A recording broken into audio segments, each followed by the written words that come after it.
Welcome to ABC campus. आज हम ice 12 income taxes में current and deferred tax charge के लेक्चर को कवर करेंगे। तो इसकी आउटलाइन में बेसिकली हम सबसे पहले कॉन्सेप्ट को डिस्कस करेंगे कि current and deferred tax charge basically कैसे रिकग्नाइज होना चाहिए। चार्ज से यहाँ पे मुराद है करंट एंड डेफर्ड टैक्स का एक्सपेंस या इनकम, क्योंकि बाज़ ऐसा होता है कि अगर हमें किसी कैरी बैक की वजह से करंट टैक्स में भी इनकम हो सकती है, although that is an advanced issue. लेकिन डेफर्ड टैक्स जो है उसके अंदर तो ये कॉमन है कि अगर आपकी लाइबिलिटी इंक्रीज हो रही है तो फिर एक्सपेंस होगा, और समटाइम डेफर्ड टैक्स लाइबिलिटी में डिक्रीज होता है या डेफर्ड टैक्स एसेट में इंक्रीज होता है, तो फॉर दैट बेसिस हमें डेफर्ड टैक्स इनकम भी रिकग्नाइज करनी होती है। तो रिकग्निशन हम कहाँ करेंगे, किन सिचुएशन में रिकग्निशन प्रॉफिट और लॉस में करनी है और कब आउटसाइड प्रॉफिट और लॉस करनी है। आउटसाइड प्रॉफिट और लॉस में other comprehensive income, directly in equity और बिजनेस कम्बिनेशन की सूरत में गुडविल के अंदर रिकग्निशन की जाती है। एडिशनल कुछ पॉइंट्स शॉर्टली डिस्कस करेंगे, जैसे विद होल्डिंग टैक्स कैसे डील करना चाहिए और जो ट्रांसफ़र होता है रिवैल्यूएशन सरप्लस टू रिटर्निंग का, उस पर इम्पैक्ट क्या आता है। फिर सिंपली कुछ स्टेप्स डिस्कस करेंगे कि डेफर्ड टैक्स एक्सपेंस और इनकम हमें कैसे कैलकुलेट करना चाहिए और कैसे चार्ज करना चाहिए, तो हमें क्वेश्चन करने में इससे हेल्प मिलेगी।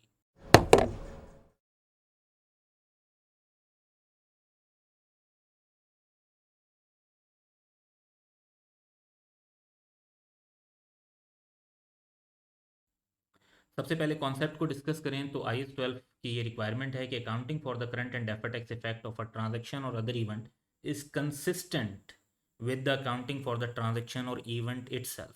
तो ये एक बड़ा लॉजिकल और बड़ा सिंपल कॉन्सेप्ट है कि अगर आप एक चीज़ को प्रॉफिट और लॉस में रिकग्नाइज करते हैं, बेशक सेम पीरियड में या डिफरेंट पीरियड में, तो उससे रिलेटेड जो करंट एंड डेफर्ड टैक्स है वो भी प्रॉफिट और लॉस में जाना चाहिए।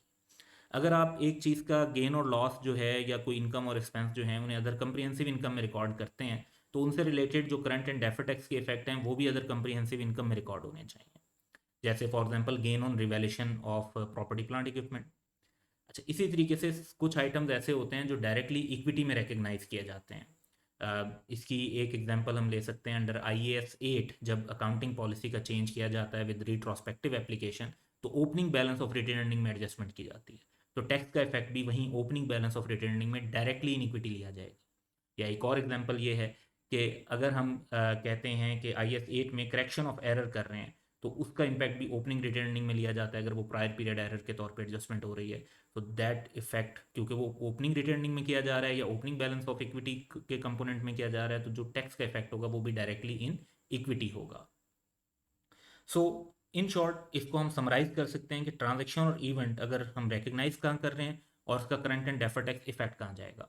तो अगर हम ट्रांजेक्शन और इवेंट को अदर कंप्रीहेंसिव इनकम में रिकॉर्ड कर रहे हैं तो current and deferred tax effect भी अदर कंप्रीहेंसिव इनकम में होगा। डायरेक्टली इन इक्विटी रिकग्नाइज कर रहे हैं तो टैक्स इफेक्ट भी इक्विटी में है। और बिजनेस कम्बिनेशन से रिलेटेड जो हमारा इम्पैक्ट है वो गुडविल में जाता है। बिजनेस कम्बिनेशन में goodwill is the balancing figure. जो भी आप एसेट और लाइबिलिटीज रिकग्नाइज करते हैं उनका इम्पैक्ट गुडविल पर जाएगा। तो इसी तरीके से बिजनेस कम्बिनेशन में अगर आपको डेफर्ड टैक्स लाइबिलिटी रिकॉर्ड करते हैं तो लाइबिलिटी क्रेडिट होगी, तो डेबिट क्या होगा, गुडविल होगी। या बिजनेस कम्बिनेशन में अगर आप डेफर्ड टैक्स एसेट रिकग्नाइज करते हैं तो डेफर्ड टैक्स एसेट डेबिट होगा, तो क्रेडिट क्या होगा, गुडविल। यानी डेफर्ड टैक्स लाइबिलिटी की वजह से गुडविल बढ़ जाएगी, डेफर्ड टैक्स एसेट की वजह से गुडविल कम हो जाएगी। तो ये जहां से आइटम रिलेट कर रहा है वहीं पर इफेक्ट है।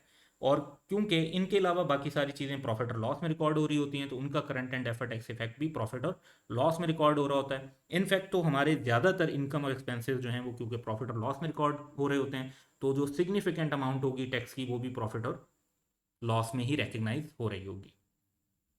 अब रिकग्निशन हम डिस्कस करते हैं प्रॉफिट और लॉस और आउटसाइड प्रॉफिट और लॉस वन बाय वन, जो हमने कॉन्सेप्ट डिस्कस किया था उसमें। तो अगर ट्रांजेक्शन और इवेंट रिकग्नाइज हो रहा है अदर कंप्रीहेंसिव इनकम में, तो उसका current and deferred tax effect भी अदर कंप्रीहेंसिव इनकम में लेना चाहिए। इसको एक एग्जांपल से कवर कर लेते हैं।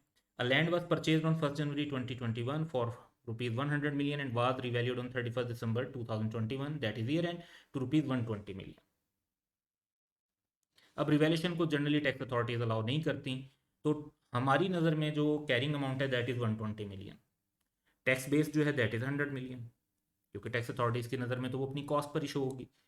तो यहाँ पर एक टैक्सेबल टेम्परेरी डिफरेंस राइज हो जाएगा 20 मिलियन का। उस पर डेफर टैक्स लाइबिलिटी भी बनेगी ऑफ 6 मिलियन, क्योंकि 30% टैक्स रेट है। तो हमारी एंट्री क्या होनी चाहिए। पॉइंट ये है कि ये जो 20 मिलियन का हमारा टैक्सेबल टेम्परेरी डिफरेंस राइज हो रहा है, इसका इम्पैक्ट हम कहाँ रिकग्नाइज करते हैं। तो लैंड के ऊपर जो रिवैल्यूएशन होती है अंडर आई 16 वो रिकॉर्ड की जाती है अदर कंप्रिहेंसिव इनकम में। जब रिवैल्यूएशन का गेन आता है तो gain on revaluation other comprehensive income में रिकॉर्ड होगा, तो टैक्स भी अदर कंप्रिहेंसिव इनकम में ही रिकॉर्ड होगा। इट मीन्स के जो गेन ऑन रिवैल्यूएशन है 20 मिलियन का, और जो टैक्स इफेक्ट है 6 मिलियन का, ये दोनों ही अदर कंप्रिहेंसिव इनकम के अंदर रिकग्नाइज हो रहे हो। नेक्स्ट भी हम एक प्रोसेस देखते हैं कि ट्रांजैक्शन और इवेंट अगर आप रिकग्नाइज कर रहे हैं डायरेक्टली इन इक्विटी, तो उसका जो current and deferred tax effect है वो भी डायरेक्टली इन इक्विटी रिकग्नाइज किया जाएगा। इसकी भी एक एग्जांपल ले लेते हैं। Land registry cost of ₹20 million was incorrectly charge as an expense few years ago. अब लैंड की रजिस्ट्री की कॉस्ट जो है वो लैंड के कॉस्ट के अंदर कैपिटलाइज होनी चाहिए as per I 16। Being material it is to be adjusted in opening balance of returning in accordance with I 8। तो आई 8 की जो रिक्वायरमेंट है correction of prior period error से रिलेटेड वो ये है कि कंपैरेटिव ईयर में होता है तो हम वहाँ एडजस्ट कर देते हैं, लेकिन अगर उससे पहले होता है तो वो opening balance of the relevant component of जो इक्विटी है उसके अंदर होता है, that is typically returning. So it is to be adjusted in opening balance of retained earnings in accordance with ISA। Tax rate 30% है। तो अब आप जब एक एक्सपेंस को रिवर्स करेंगे तो आप बेसिकली रिटेन अर्निंग को बढ़ा रहे होंगे, आप एक एक्सपेंस का रिवर्सल या in other words income record कर रहे होंगे। सो यहाँ पे एक तरफ तो आपकी इनकम रिकॉर्ड हो रही है जो कि डायरेक्टली, अब प्रॉफिट और लॉस में रिकॉर्ड नहीं हो रही वो, क्योंकि कई साल पहले जाकर आप एडजस्टमेंट कर रहे हैं, तो प्रॉफिट और लॉस में रिकॉर्ड नहीं हो रही वो। उसका एक इम्पैक्ट लैंड की वैल्यू पर जा रहा है कि लैंड को आप बढ़ा देंगे, दूसरा इम्पैक्ट उसका जा रहा है opening balance of retain earning पे, retain earning land debit retain earning credit. तो लैंड की जब कैरिंग अमाउंट बढ़ेगी तो टैक्सेबल टेम्परेरी डिफरेंस राइज हो जाएगा 20 मिलियन का, उस पर 6 मिलियन का 30% के रेट के हिसाब से डेफर्ड टैक्स लायबिलिटी बन जाएगी। तो अब क्योंकि जो 20 मिलियन का सेकेंड इफेक्ट था वो डायरेक्टली इन इक्विटी रिकग्नाइज हुआ था, तो इस 6 मिलियन का सेकेंड इफेक्ट भी डायरेक्टली इन इक्विटी ही रिकग्नाइज होगा in the retain earning. So correction of error का इफेक्ट 20 मिलियन और tax effect of 6 million, net 14 million जो है वो डायरेक्टली इक्विटी में रिकग्नाइज किए जाएंगे। तो इनफैक्ट अमाउंट को तो नेट पर शो कर दिया जाता है जब statement of change in equity बनाई जा रही होती है, फिर डिस्क्लोजर नोट के अंदर फिर हम उसकी जो टैक्स के इम्पैक्ट्स को अलग और बाकी इम्पैक्ट को अलग करके भी डिस्क्लोज करते हैं इन अकॉर्डेंस विद IAS 8। एक एग्जांपल जो है वो हम बिजनेस कम्बिनेशन की भी ले लेते हैं। कई क्वालिफिकेशंस में जो बिजनेस कम्बिनेशन है, जैसे FR2 का जो पेपर है उसमें बिजनेस कम्बिनेशन से रिलेटेड जो एडजस्टमेंट्स हैं वो पार्ट ऑफ सिलेबस नहीं है। तो हम ज़्यादा डिटेल में नहीं जा रहे, लेकिन जो बेसिक कॉन्सेप्ट है जस्ट उसको कवर कर रहे हैं। तो पॉइंट ये है कि ट्रांजैक्शन और इवेंट रिकग्नाइज अगर हो रहे हैं बिजनेस कम्बिनेशन में तो उनका जो टैक्स का इफेक्ट है वो गुडविल में जाएगा। अब ये कैसे अप्लाई होता है, एक सिंपल एग्जांपल लेते हैं कि एक सब्सिडरी एक्वायर हुई थी during the year for ₹800 million, fair value of identifiable net asset 700 million थी, जबकि बुक वैल्यू सिर्फ 680 मिलियन थी, टैक्स रेट इज़ 30%। सो अगर हम गुडविल कैलकुलेट करें ignoring defer tax, that would be simply 100 million, क्योंकि हम कहेंगे कि 800 मिलियन की हमने इन्वेस्टमेंट की और 700 million fair value of acquired asset है, तो फेयर वैल्यू पर एसेट को लेस किया जाता है तो हमारे पास गुडविल आती है 100 मिलियन की। अब ऑन गुडविल इटसेल्फ हम कोई डेफर टैक्स रिकग्नाइज नहीं करते। IAS 12 में ये मना है कि जी तमाम टैक्सेबल टेम्परेरी डिफरेंस पर आपने जो है डेफर टैक्स लायबिलिटी रिकग्नाइज करनी है, लेकिन सिर्फ दो पर नहीं करनी, initial recognition of goodwill and initial recognition of an asset or liability that is neither a business combination nor and neither affects accounting profit or taxable profit at the time of its recognition। तो permanent difference और goodwill ये सिर्फ दो चीजें माना है, लेकिन जो बाकी एसेट्स हैं बिजनेस कम्बिनेशन में तो गुडविल के ऊपर आपने रिकग्नाइज नहीं करना, लेकिन जो बाकी एसेट्स हैं बिजनेस कम्बिनेशन में उन पर आप रिकग्नाइज करेंगे डेफर टैक्स। तो जो टैक्सेबल टेम्परेरी डिफरेंस बाकी एसेट पर आ रहा है वो आ रहा है 20 मिलियन का।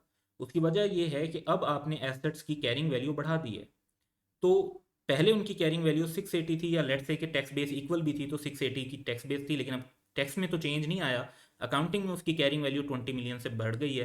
तो जब एसेट्स की कैरिंग अमाउंट बढ़ जाती है तो टैक्सेबल टेम्परेरी डिफरेंस राइज होता है। तो 20 मिलियन का हमारे पास टैक्सेबल टेम्परेरी डिफरेंस है, 30% के हिसाब से इस पर 6 मिलियन का टैक्स इफेक्ट बनता है। तो हमारी जो इसमें एंट्री होगी कि हम डेफर टैक्स लायबिलिटी जब रिकॉर्ड करेंगे तो डेफर टैक्स लायबिलिटी क्रेडिट हो जाएगी और गुडविल डेबिट हो जाएगी। तो अब हमारी जो गुडविल पहले आ रही थी दैट वाज 100, 6 से और डेबिट होकर कितनी हो जाएगी तो 100 प्लस 6 106 मिलियन बन जाएगा। और वैसे भी अगर आप गुडविल कैलकुलेट करें विद डेफर्ड टैक्स इम्पैक्ट, तो आप देखते हैं कि आपके नेट एसेट 700 मिलियन के थे। 6 मिलियन की एक लाइबिलिटी रिकग्नाइज करने का मतलब है कि लाइबिलिटीज बढ़ने से नेट एसेट रिड्यूस हो जाएंगे। तो आपके नेट एसेट जो है वो 694 मिलियन के हो जाएंगे। और अब आपकी जो गुडविल है वो 106 मिलियन पे शो हो रही है। That is the impact of defer tax. तो डेफर टैक्स का इम्पैक्ट जो है वो गुडविल में रिकग्नाइज होगा, वो प्रॉफिट और लॉस में नहीं जा रहा होगा if it rise from business combination. अब अगर प्रॉफिट और लॉस की बात करें तो प्रॉफिट और लॉस की तो बहुत सारी हमारी एग्जांपल्स बनती हैं कि ट्रांजैक्शन और इवेंट जो है वो प्रॉफिट और लॉस में रिकग्नाइज हो रहा होता है, और करंट एंड डेफर्ड टैक्स जो है वो भी फिर हमें प्रॉफिट और लॉस में रिकग्नाइज करना है। यहाँ ये इंपॉर्टेंट बात है कि ज़रूरी नहीं है कि वो प्रॉफिट और लॉस में सेम पीरियड में रिकग्नाइज हो रहा हो।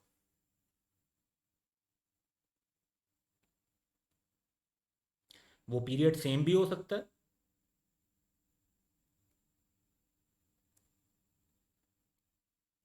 और डिफरेंट पीरियड भी हो सकता है।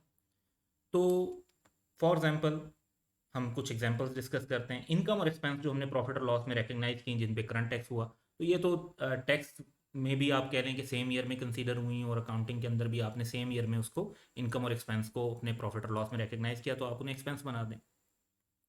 फिर एक बाजू का टेम्परेरी डिफरेंस राइज होता है क्योंकि डिफरेंट डेप्रिसिएशन एक्सपेंस हम चार्ज कर रहे होते हैं अकाउंटिंग में और टैक्स में, कि अकाउंटिंग में और डेप्रिसिएशन चार्ज हो रही है, टैक्स में और हो रही है, लेकिन ओवर द पीरियड मिलाकर वो सेम हो जाती है। यानी शुरू में अकाउंटिंग के अंदर समटाइम डेप्रिसिएशन कम होती है और फिर बाद में जो है ज़्यादा हो रही होती है, जबकि टैक्स में रिड्यूसिंग बैलेंस मेथड की वजह से और अमूमन हायर रेट्स की वजह से शुरू में ज़्यादा डेप्रिसिएशन होती है और बाद में कम हो रही होती है। तो चार्ज वो प्रॉफिट और लॉस में ही हो रही होती है, तो इसको आप प्रॉफिट और लॉस में इसका टैक्स इफेक्ट रिकॉर्ड करेंगे। इसी तरह बाद औक़ात हम प्रॉफिट और लॉस में एक्सपेंस रिकॉर्ड करते हैं, टैक्स में वो अलाउ होते हैं कैश बेसिस में इन ऑन फ्यूचर। यानी हमने तो एक्रूवल की बेसिस पर एक एक्सपेंस को रिकॉर्ड कर लिया, पेमेंट उसकी नेक्स्ट ईयर होनी है, टैक्स वाले तब उसको अलाउ करेंगे। तो पॉइंट ये है कि वो प्रॉफिट और लॉस में तो रेलिवेंट एक्सपेंस रिकॉर्ड हुआ है ना, चाहे वो प्रीवियस पीरियड में हुआ है, चाहे करंट पीरियड में हुआ है, या वो नेक्स्ट पीरियड में अलाउ होना है, तो वो प्रॉफिट और लॉस में इफेक्ट जाएगा। सेम इनकम जो कैश बेसिस पर टैक्सेबल होगी उसका इफेक्ट भी आपका प्रॉफिट और लॉस के अंदर ही जाएगा।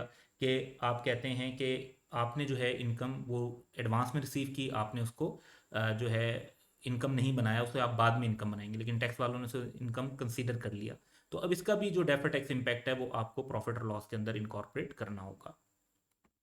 फिर हम बोरिंग कॉस्ट कैपिटलाइज करते हैं। अब बोरिंग कॉस्ट जब हम कैपिटलाइज करते हैं तो हम प्रॉफिट और लॉस में तो नहीं उसको लेकर जा रहे, लेकिन अल्टीमेटली हम उसे प्रॉफिट और लॉस में लेकर जा रहे होते हैं, क्योंकि जिस एसेट में कैपिटलाइज किया जब उसको डेप्रिशिएट करेंगे तो वो एसेट थ्रू डेप्रिसिएशन, वो जो बोरिंग कॉस्ट कैपिटलाइज हुई हुई है वो ultimately over the period of useful life वो एक्सपेंस बनेगी प्रॉफिट और लॉस में, तो उससे रिलेटेड जो टैक्स है वो भी प्रॉफिट और लॉस में रिकग्नाइज होगा।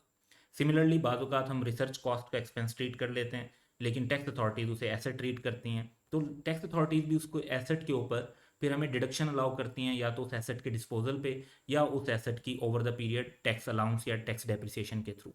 सिमिलरली डेवलपमेंट कॉस्ट जो है अगर हम कैपिटलाइज करते हैं तो वो ओवर द पीरियड इम्पेयरमेंट या डेप्रिसिएशन के थ्रू प्रॉफिट और लॉस में एक्सपेंस बनती है, तो उससे रिलेटेड जो टैक्स इफेक्ट है वो भी प्रॉफिट और लॉस में जाना चाहिए।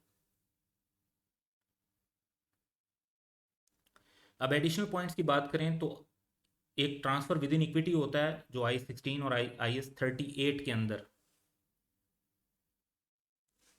हमारी रिक्वायरमेंट है कि एन एंटिटी में ट्रांसफर, तो ये ऑप्शनल होता है, लाजमी नहीं है कि एक एंटिटी ट्रांसफर पे एंटिटी में transfer the amount for incremental depreciation और ऑन डिस्पोजल। तो जितनी इंक्रीमेंटल डेप्रिसिएशन होती है हम revaluation surplus debit returning credit कर रहे होते हैं या डिस्पोजल पे ये एंट्री कर रहे होते हैं। तो जब आपने ये एंट्री पास करनी है तो आपने ये नेट ऑफ टैक्स करनी है, ये IS-12 का इम्पैक्ट होगा इस पर। इसी तरह बाजूकात एक कॉन्सेप्ट आ जाता है with holding tax on dividends का। तो एक एंटिटी जब शेयर होल्डर को डिविडेंड पे करती है तो उसका कुछ पोर्शन शेयर होल्डर्स को देने के बजाय उनके बिहाफ पर हमें टैक्स डिपार्टमेंट को जो है जमा करवाना होता है। इसे विद होल्डिंग टैक्स कहा जाता है रूटीन में। तो ये जो अमाउंट हमने टैक्स अथॉरिटीज़ को पे कर दी है या पे करनी है, ये हमारा टैक्स नहीं है, और इसको बिल्कुल उसी तरीके से इक्विटी में हम चार्ज करेंगे जैसे हम डिविडेंड को रिकग्नाइज करते हैं। क्योंकि आप अगर 100 का डिविडेंड दे रहे हैं अपने शेयर होल्डर को और लॉ ये कहता है कि 10% विद होल्डिंग टैक्स है, तो आपने 100 में से 90 शेयर होल्डर को देने हैं और 10 जो है टैक्स अथॉरिटीज़ को शेयर होल्डर के बिहाफ पे देने हैं।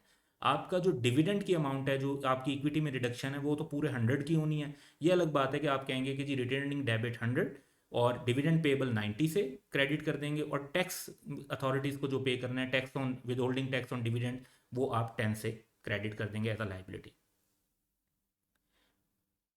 अब हम बात करते हैं कि हमें डेफर टैक्स एक्सपेंस और इनकम कैसे कैलकुलेट करना चाहिए। तो सिंपली अगर आप डेफर टैक्स एक्सपेंस को कैलकुलेट करना चाहते हैं तो स्टेप वन तो ये है कि आप कैरिंग अमाउंट और टैक्स बेस हर एसेट और लाइबिलिटी की डिटरमिन कर लें। जिनकी सेम है तो वो लिखने की ज़रूरत नहीं है, जहाँ पे डिफरेंस है उनको आइडेंटिफाई करने की ज़रूरत है। सेकंड स्टेप सिंपली ये होता है कि कैरिंग अमाउंट और टैक्स बेस की बेसिस पर टेम्परेरी डिफरेंस आइडेंटिफाई कर लें, और वो टैक्सेबल है या डिडक्टेबल इसको आप आइडेंटिफाई करेंगे। फिर टैक्स रेट मल्टीप्लाई करेंगे, अगर वो टैक्सेबल टेम्परेरी डिफरेंस है तो उससे आपका डेफर टैक्स लाइबिलिटी आएगी, डिडक्टेबल है या अनयूज टैक्स लॉसेस हैं या अनयूज टैक्स क्रेडिट है तो उसकी वजह से डेफर टैक्स एसेट बनेगा, तो आपके पास क्लोजिंग बैलेंस आ जाएगा डेफर टैक्स लाइबिलिटी या डेफर टैक्स एसेट का। इसको आपने कंपेयर करना है ओपनिंग बैलेंस के साथ, और जो डिफरेंस होगा वो आपका चार्ज है। वो चार्ज आपने रिकॉर्ड करना है या तो अदर कंप्रिहेंसिव इनकम में, या इक्विटी में डायरेक्टली, या फिर प्रॉफिट और लॉस में, जैसे हमने अर्लियर इस वीडियो के अंदर डिस्कस किया है। Welcome to ABC campus. आज हम आईएस 12 इनकम टैक्सेस में अपना एक लेक्चर कवर कर रहे हैं जिसका टाइटल है प्रेजेंटेशन एंड डिस्क्लोजर्स। और इस लेक्चर में हम प्रेजेंटेशन में कि कब करंट टैक्स एसेट और लाइबिलिटीज़ को ऑफसेट कर सकते हैं, कब डेफर टैक्स एसेट और लाइबिलिटीज़ को ऑफसेट कर सकते हैं, और फिर टैक्स एक्सपेंस कोई जो प्रेजेंटेशन की रिक्वायरमेंट है ऑर्डनरी एक्टिविटीज़ से जो रिलेटेड टैक्स एक्सपेंस होता है वो पढ़ेंगे। फिर डिस्क्लोजर्स में major component of tax expense को सेपरेटली प्रेजेंट करना होता है, तो हम डिस्कस करेंगे कि मेजर कंपोनेंट्स क्या क्या हैं। फिर रिकन्सिलेशन एक डेवलप करनी होती है जो न्यूमेरिकल रिकन्सिलेशन है। ये अक्सर क्वेश्चंस में अब रिक्वायरमेंट होती है कि जब डिस्क्लोजर नोट बनाना है तो रिकन्सिलेशन भी बनाएं, तो इसको भी हम डिस्कस कर रहे होंगे। और फिर हम कुछ अदर डिस्क्लोजर्स की जो रिक्वायरमेंट हैं जो नैरेटिव डिस्क्लोजर्स हैं उनके बारे में भी बात करेंगे।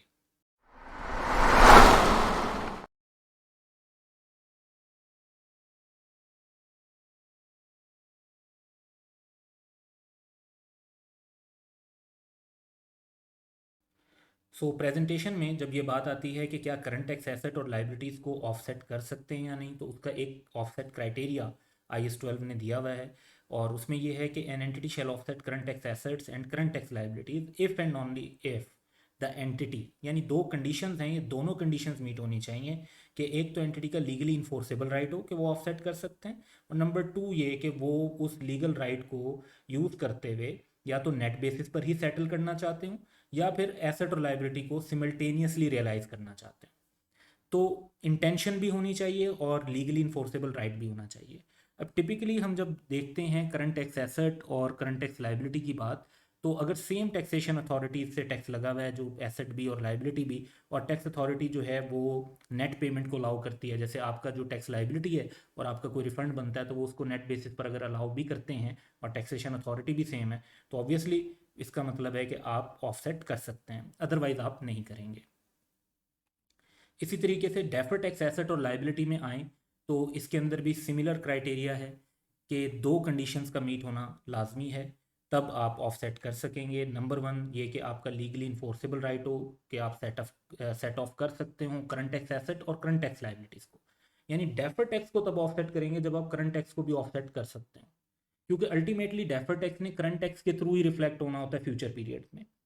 और डेफर टैक्स एसेट और डेफर टैक्स लाइबिलिटीज़ जो हैं, सेकंड कंडीशन ये है कि वो दो में से कोई एक क्राइटेरिया मीट कर रही हो।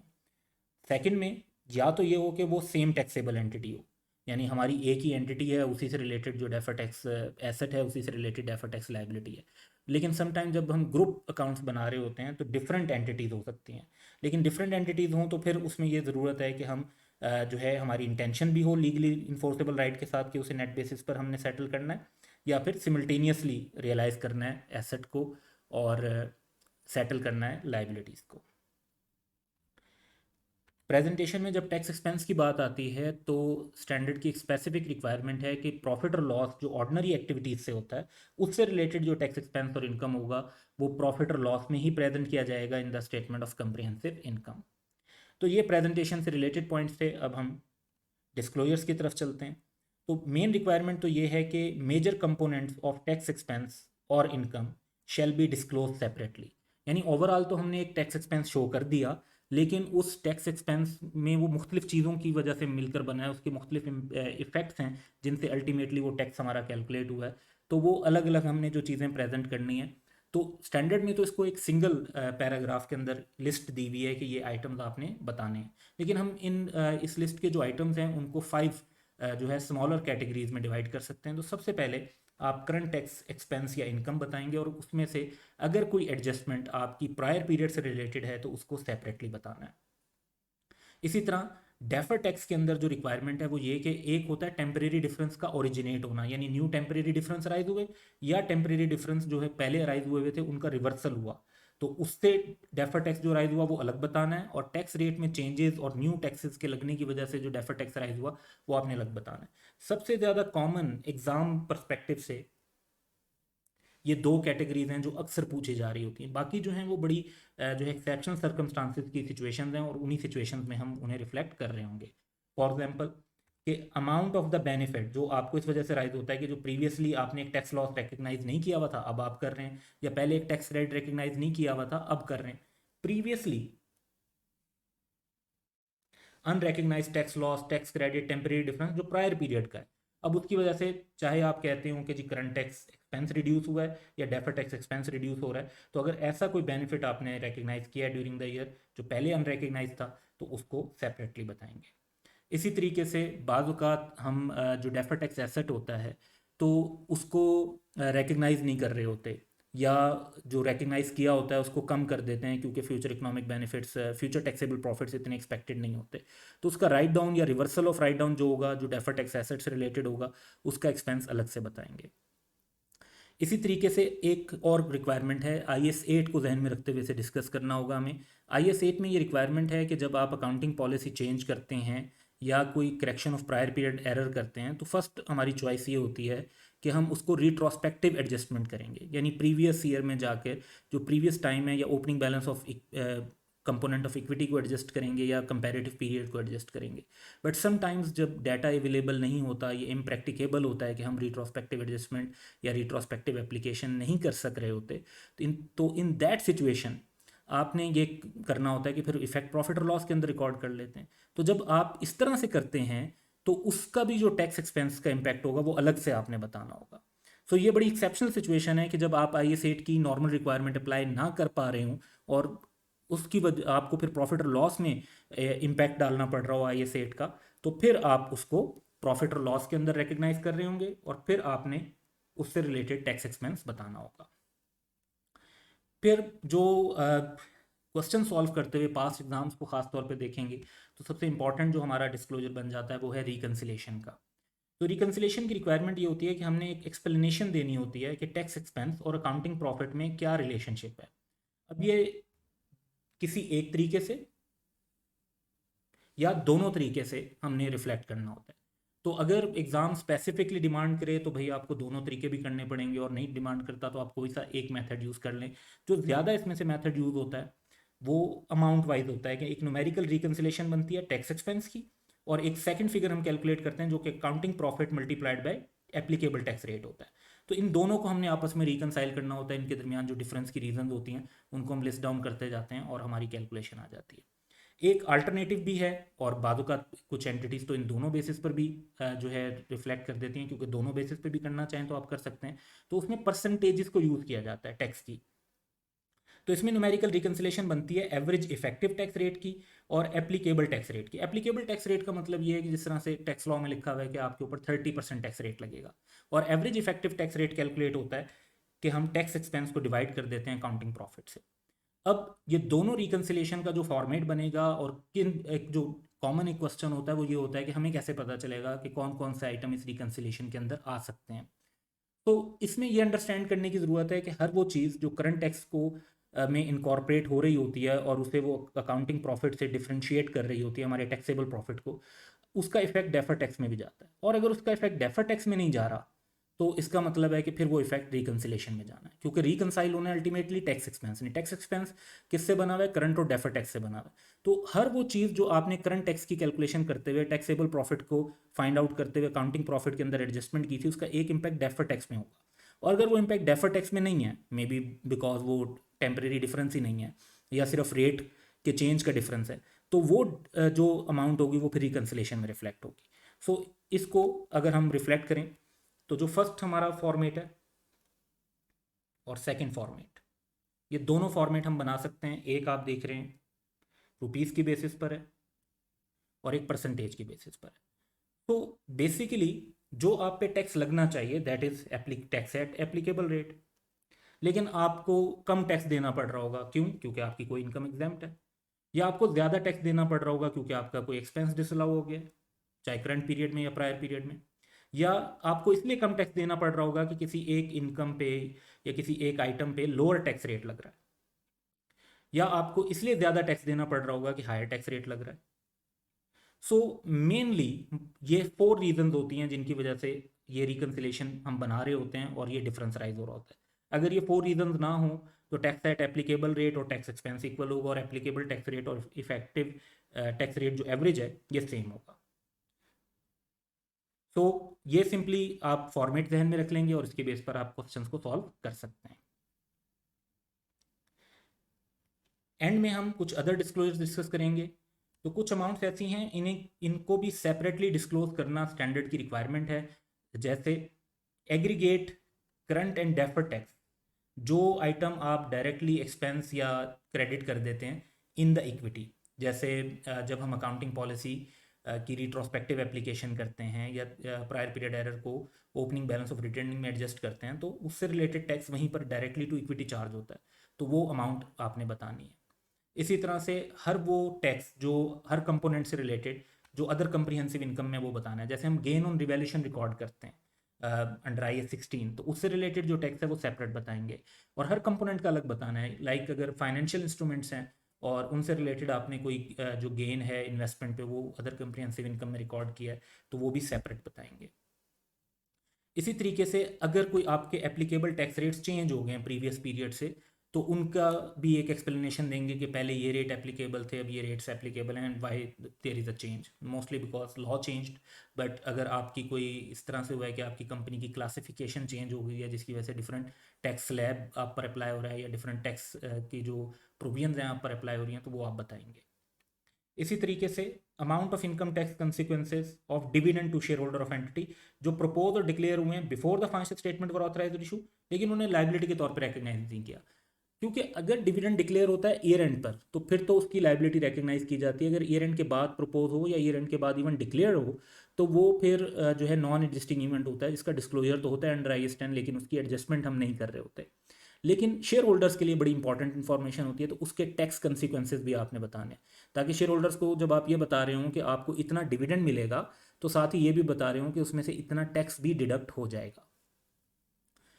फिर एक स्पेसिफिक जो डिस्क्लोजर है जब आप डेफर्ड टैक्स एसेट को रिकग्नाइज करते हैं स्पेसिफिक सर्कमस्टांसेस में तो वो डिस्क्लोजर आपको देना है और वो ये है कि आपने amount of deferred tax asset disclose करनी है और नेचर ऑफ एविडेंस जो उसकी रिकग्निशन को सपोर्ट करता हो। कब? वैसे नॉर्मली तो अगर आपका डेफर्ड टैक्स एसेट आता है और आप उसे रिकग्नाइज कर लेते हैं you can do it. But कुछ एक ऐसी सिचुएशन है जहाँ पे थोड़ा सा आप कह लें कि रिस्की सिचुएशन होती है तो वहाँ पे स्टैंडर्ड कहता है कि आप एविडेंस की नेचर भी बताएं जो आपके पास है जो उसकी रिकग्निशन को सपोर्ट करता है। और वो सिचुएशन होती है जब दो क्राइटेरिया मीट हो रहे हैं।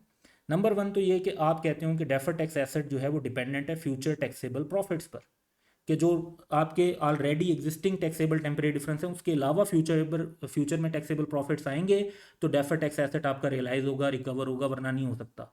और एंटिटी ने करंट या प्रीसीडिंग पीरियड में यानी इस साल में या पिछले साल में जिस टैक्स जुरिडिक्शन में वहाँ पर हमने लॉस सफ़र किया था तो ये एक बड़ी जो है ना स्पेसिफिक सिचुएशन होगी कि हम डेफर टैक्स एसेट रिकग्नाइज कर रहे हैं जो कि फ्यूचर टैक्सेबल प्रॉफिट्स पर डिपेंडेंट है और हमें करंटली जो है या प्रीसीडिंग ईयर में लॉस हुआ है तो इससे एक रिस्की सिचुएशन नज़र आती है कि अगर लॉसेज हो रहे हैं तो फ्यूचर में टैक्सेबल प्रॉफिट्स को जो है क्यों एज्यूम किया जा रहा है और उनकी बेस पर डेफर टैक्स एसेट क्यों रिकग्नाइज किया जा रहा है। तो मे बी फ्यूचर प्रॉस्पेक्ट्स जो हैं वो पॉजिटिव हों, आपके पास प्रोजेक्शंस हों तो आप उसका जो नेचर ऑफ एविडेंस है वो बताएंगे और अमाउंट को डिस्क्लोज करेंगे।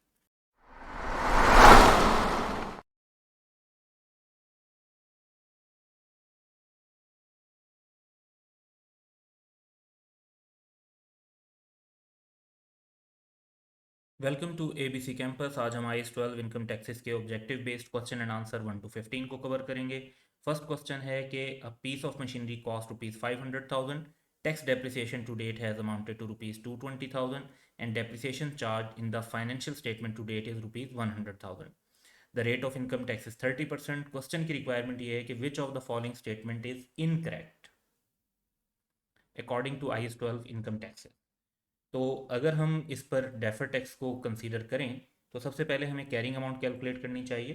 500,000 की कॉस्ट है और 100,000 की जो हमारी अकाउंटिंग डेप्रिसिएशन है। तो कैरिंग अमाउंट हमारे पास 400,000 आ जाएगी। फिर कॉस्ट में से अगर हम टैक्स डेप्रिसिएशन लेस करते हैं 220,000 की तो हमारे पास टैक्स बेस आ जाएगी और टेम्परेरी डिफरेंस हमारे पास आ जाएंगे इस बेसिस पर, क्योंकि कैरिंग अमाउंट ज़्यादा है तो ये टैक्सेबल टेम्परेरी डिफरेंस होंगे। और टैक्सेबल टेम्परेरी डिफरेंस का मतलब है कि डेफर्ड टैक्स लाइबिलिटी राइज होगी 30% से, इसको मल्टीप्लाई कर देंगे। तो क्वेश्चन की पहली स्टेटमेंट ये है कि deferred tax liability in relation to the asset is 36,000। ये स्टेटमेंट तो करेक्ट है। The tax base of the asset is 280,000। ये स्टेटमेंट भी करेक्ट है। There is deductible difference of rupees 120,000। ये स्टेटमेंट इनकरेक्ट है। और there is a taxable temporary difference of 120,000। तो हमें क्योंकि इनकरेक्ट स्टेटमेंट बतानी है तो option C would be correct.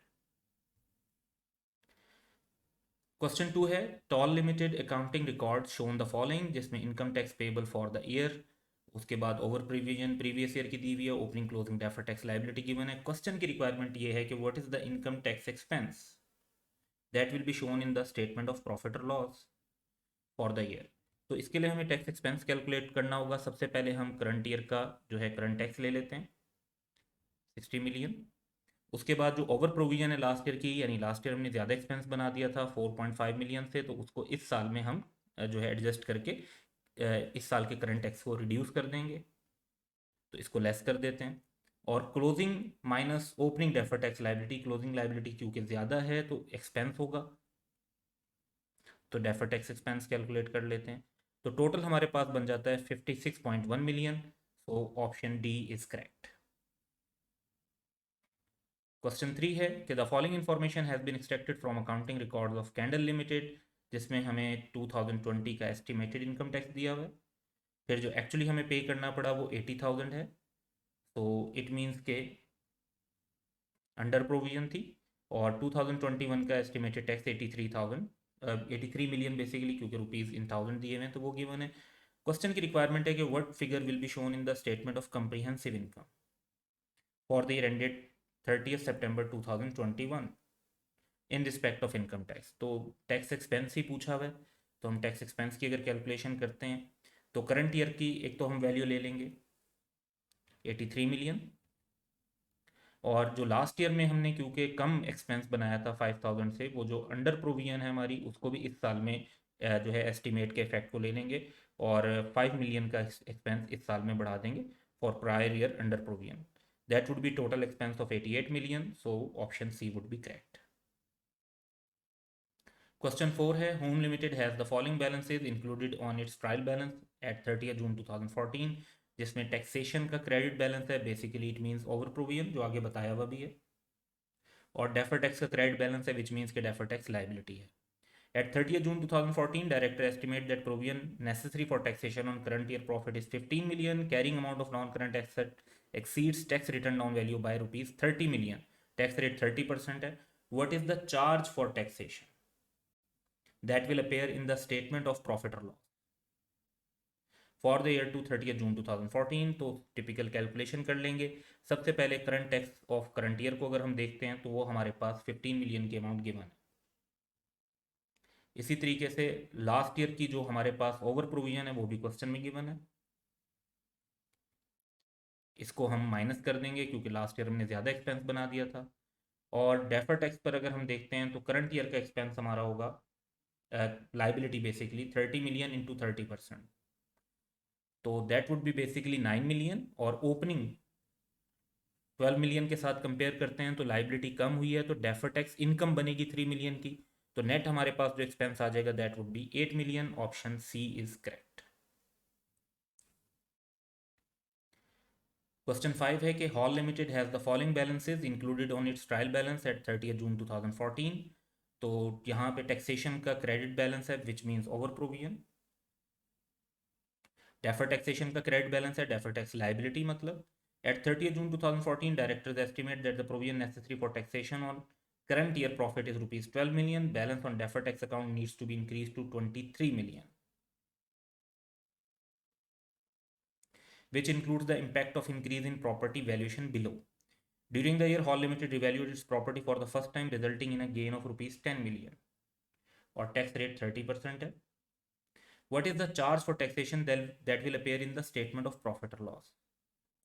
सो हमें टिपिकल कैलकुलेशन के साथ जो रिवैल्यूशन का गेन है वो अदर कंप्रिहेंसिव इनकम में रिकॉर्ड होता है और उससे रिलेटेड टैक्स भी अदर कंप्रिहेंसिव इनकम में जाने चाहिए, तो वो अलग कर लेंगे तो बाकी अमाउंट हमारी प्रॉफिट और लॉस में जाएगी। तो कैलकुलेशन करते हैं टैक्स एक्सपेंस की। सबसे पहले जो हमारा करंट टैक्स है वो हम ले सकते हैं 12 मिलियन का। इसके बाद प्रीवियस ईयर की हमारी ओवर प्रोविजन थी तो हम ज़्यादा रिकॉर्ड कर चुके थे एक्सपेंस, वो अब लेस कर देंगे। फिर हम डेफर टैक्स का इम्पैक्ट लेते हैं। तो पहले हमारा 16 मिलियन का ओपनिंग बैलेंस है और क्लोजिंग बैलेंस 23 मिलियन का है, विच मीन्स के 7 मिलियन से हमारा डेफर टैक्स एक्सपेंस रिकॉर्ड हो जाएगा। टोटल एक्सपेंस हमारा 12 मिलियन बन जाएगा, जिसमें प्रॉपर्टी से रिलेटेड 30% टैक्स रेट के हिसाब से 3 मिलियन अदर कंप्रिहेंसिव इनकम में चार्ज होगा और रिमेनिंग 9 मिलियन प्रॉफिट और लॉस में चार्ज होगा, जो कि हमारा आंसर भी है ऑप्शन ए। क्वेश्चन 6 है कि Voss limited assistant accountant has discovered that there is a debit balance on the trial balance of 3000 relating to over under provision. So debit balance means under provision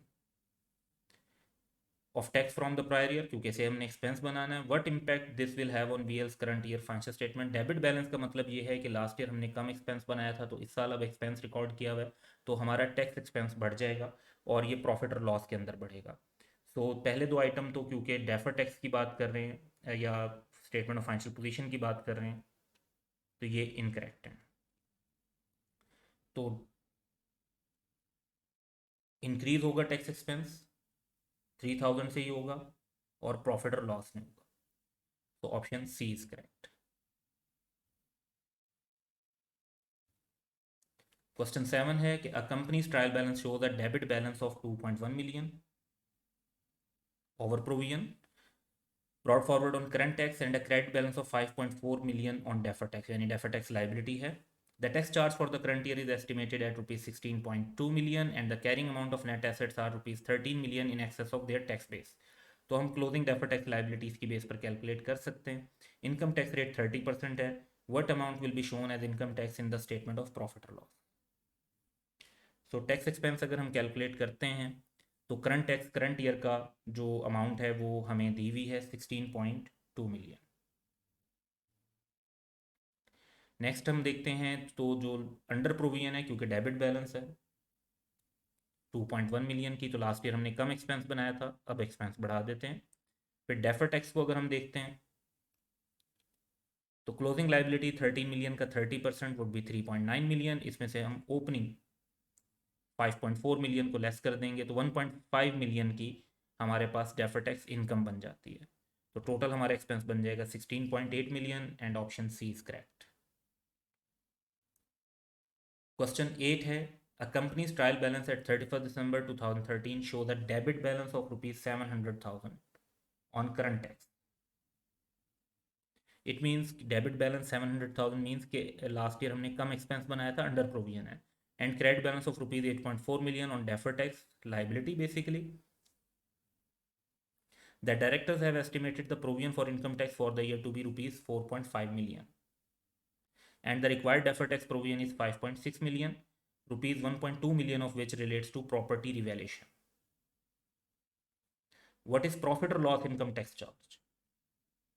तो basically हम total income tax charge calculate करेंगे, जो property revaluation से related है वो other comprehensive income में charge हो जाएगा और रिमेनिंग जो है वो हमें प्रॉफिट और लॉस में चार्ज करना होगा। तो टैक्स एक्सपेंस की कैलकुलेशन करते हैं तो फर्स्ट ऑफ ऑल हमें करंट टैक्स लेते हैं करंट ईयर का, that is 4.5 million. Prior year की हमें 0.7 मिलियन से अंडर प्रोविजन है वो एडजस्टमेंट करनी पड़ेगी, एक्सपेंस बढ़ा देंगे 0.7 से। देन हमारा जो डेफर टैक्स है वो इनकम रिफ्लेक्ट कर रहा है क्योंकि हमारी लाइबिलिटी 8.4 मिलियन से कम होकर 5.6 मिलियन हो गई है, तो 2.8 मिलियन की डेफर्ड टैक्स इनकम रिकॉर्ड हो जाएगी और हमारा टोटल चार्ज बनेगा 2.4। इसमें से जो अदर कंप्रिहेंसिव इनकम को हम चार्ज करेंगे वो 1.2 मिलियन क्वेश्चन में बताया हुआ है और रिमेनिंग 1.2 मिलियन प्रॉफिट और लॉस में चार्ज होगा। Option C is correct. Question 9 है the following information relates to an entity, और फिर क्वेश्चन के एंड पर ये पूछा हुआ है कि what is deferred tax liability required by IAS 12 income taxes at 31 December 2018। तो पहली इंफॉर्मेशन ये है कि at 1 January 2018 the carrying amount of non current asset exceeded their tax return down value by ₹850,000।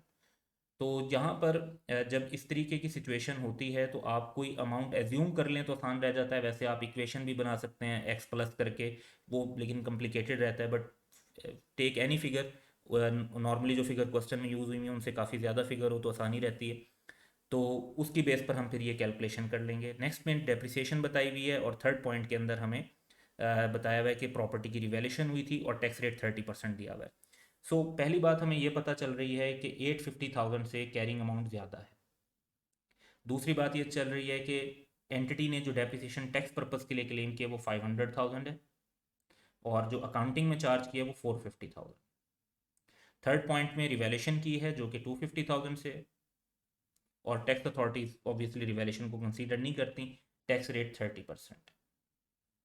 सो अगर हम कोई भी अमाउंट टैक्स बेस की एज्यूम कर लेते हैं, जो कि क्योंकि हमें ये बताया कि कैरिंग अमाउंट टैक्स बेस से ज़्यादा है, लेट्स एज्यूम कि टैक्स बेस 3 मिलियन है और कैरिंग अमाउंट हम कैलकुलेट कर लेते हैं, तो कैरिंग अमाउंट उससे 850,000 ज़्यादा होगी। इसमें हम 450,000 की डेप्रिसिएशन लेस करेंगे और 250,000 का सरप्लस ऐड कर देंगे, तो हमारे पास जो क्लोजिंग कैरिंग अमाउंट आती है ईयर एंड पर वो 3.65 मिलियन बनती है। अब टैक्स बेस तो हमने पहले ही ओपनिंग एज्यूम कर ली है कि वो 3 मिलियन है, और उसमें से हम सिंपली जो टैक्स डेप्रिसिएशन है वो लेस करेंगे 500,000 की, तो हमारे पास टैक्स बेस आ जाती है। टेम्परेरी डिफरेंस बन जाएगा 1.15 मिलियन। इस पर हम टैक्स रेट अप्लाई करते हैं 30%, तो टैक्सेबल क्योंकि टेम्परेरी डिफरेंस है कैरिंग अमाउंट ज़्यादा होने की वजह से, तो जो हमारे पास डेफर टैक्स राइज होगा वो लाइबिलिटी होगी 345,000 की। Option D is correct.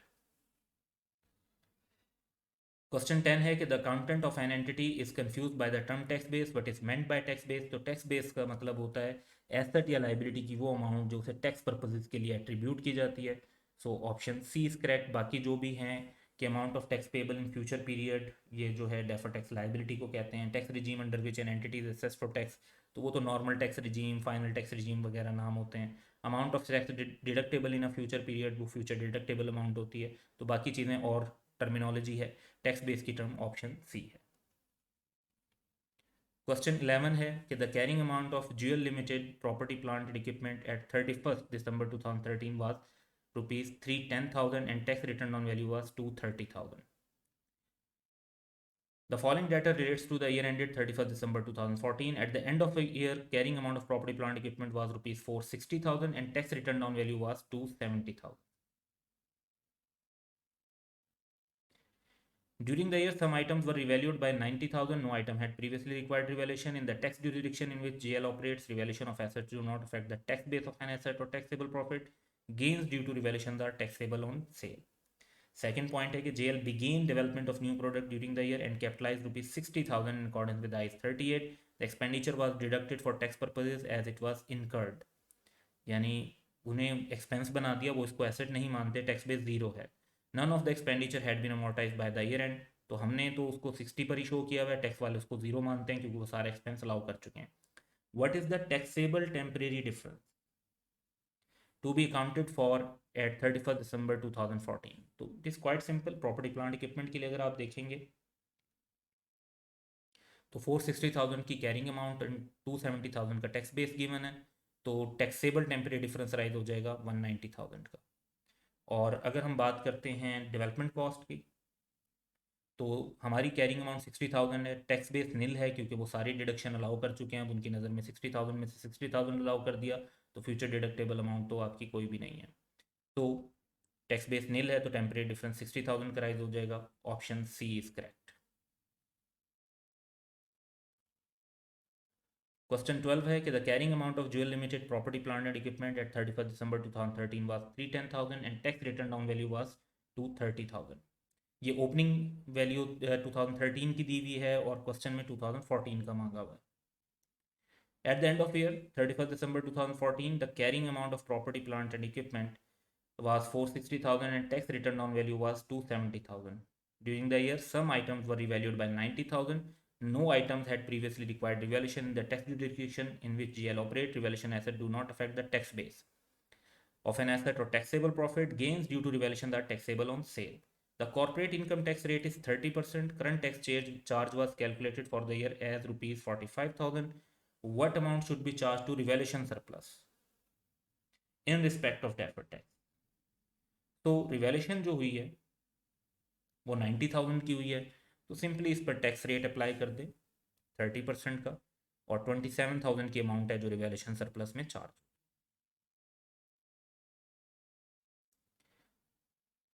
Question 13 है the carrying amount of Jewel limited property plant and equipment at 31 December 2013 was 310,000, tax return down value 230,000। और सेम प्रीवियस क्वेश्चन वाला डाटा है, उसमें फिर बाद में corporate income tax rate 30%, current tax charge was calculated for the year as rupees 45,000. What amount will be shown as current tax payable in the statement of financial position at 31st December 2014? तो simply ये तो question में खुद ही amount बताई हुई है हमें 45,000 की, और यही आंसर है। क्वेश्चन 14 है कि deferred tax asset and liabilities arise from taxable and deductible temporary differences. Which one of the following is not a circumstance giving rise to a temporary difference? तो पहला है कि depreciation accelerated for tax purposes, यानी tax में ज़्यादा depreciation हमें allow हो रही है, अकाउंटिंग में कम कर रहे हैं, तो ये तो एक टेम्परेरी डिफरेंस है। दूसरा है development cost amortise in profit और लॉस, बस tax was deductible in full when incurred. तो टैक्स वालों ने फॉरन सारा एक्सपेंस अलाउ कर दिया, हम ओवर द पीरियड अमोर्टाइज करके एक्सपेंस बनाएंगे, लेकिन दोनों ही एक्सपेंस बनाएंगे तो इसमें भी टेम्परेरी डिफरेंस है। Accrued expenses which have already been deducted for tax purposes, तो एक्रूड एक्सपेंसेस हमने भी एक्सपेंस बना लिए होते हैं, तभी हम एक्सपेंस डेबिट और एक्रूड एक्सपेंस लाइबिलिटी के तौर पे क्रेडिट करते हैं, तो हम भी एक्सपेंस बना चुके हैं, टैक्स वाले भी एक्सपेंस बना चुके हैं, तो इसमें तो कोई डिफरेंस नहीं है। तो that would be our answer कि ये not a circumstance giving rise to temporary difference, ये आंसर होगा। फोर्थ भी देख लेते हैं, revenue included in accounting profit when invoiced, यानी अक्रूवल बेसिस पर, but only liable for tax when the cash is received. तो टैक्स वाले कैश बेसिस पर रेवेन्यू को टैक्स करेंगे, हमने अक्रूवल बेसिस पर कर लिया है, तो यहाँ पर दोनों इनकम बना रहे हैं लेकिन डिफरेंट पीरियड में बना रहे हैं, तो टेम्परेरी डिफरेंस राइज होगा। क्वेश्चन 15 पे देखते हैं, which of the following statement regarding taxation of lease arrangements are true? तो पहली स्टेटमेंट है कि depreciation expense and interest expense should be added back in accounting profit to calculate current tax. बिल्कुल ठीक है, क्योंकि टैक्स अथॉरिटीज डेप्रिसिएशन और interest expense allow नहीं करती, तो इन्हें हम ऐड बैक कर देते हैं। Rental payment should be deducted from accounting profit for calculating current tax. Rental payment जो है वो डिडक्शन के तौर पे अलाउ होती है, तो इन्हें डिडक्ट किया जाता है, करेक्ट है। Right of use asset has tax base of nil resulting in taxable temporary difference, totally correct, क्योंकि टैक्स अथॉरिटीज तो राइट ऑफ यूज एसेट या लीज लाइबिलिटी को नहीं मानती, तो इनकी टैक्स बेस नील होती है, और एसेट की कैरिंग अमाउंट ज़्यादा हो तो टैक्सेबल टेम्परेरी डिफरेंस राइज होता है। फोर्थ पॉइंट कि lease liabilities have tax base of nil resulting deductible temporary difference, liabilities में जब कैरिंग अमाउंट ज़्यादा होती है, टैक्स बेस तो नील ही है, क्योंकि टैक्स अथॉरिटीज उसको नहीं मानती कि वो लीज लाइबिलिटी है आपकी, तो इसमें भी आपका डिडक्टेबल टेम्परेरी डिफरेंस राइज होता है। This statement is also correct, so option D would be correct, जिसमें चारों स्टेटमेंट्स को करेक्ट बताया हुआ है। That's all for today, have a good day.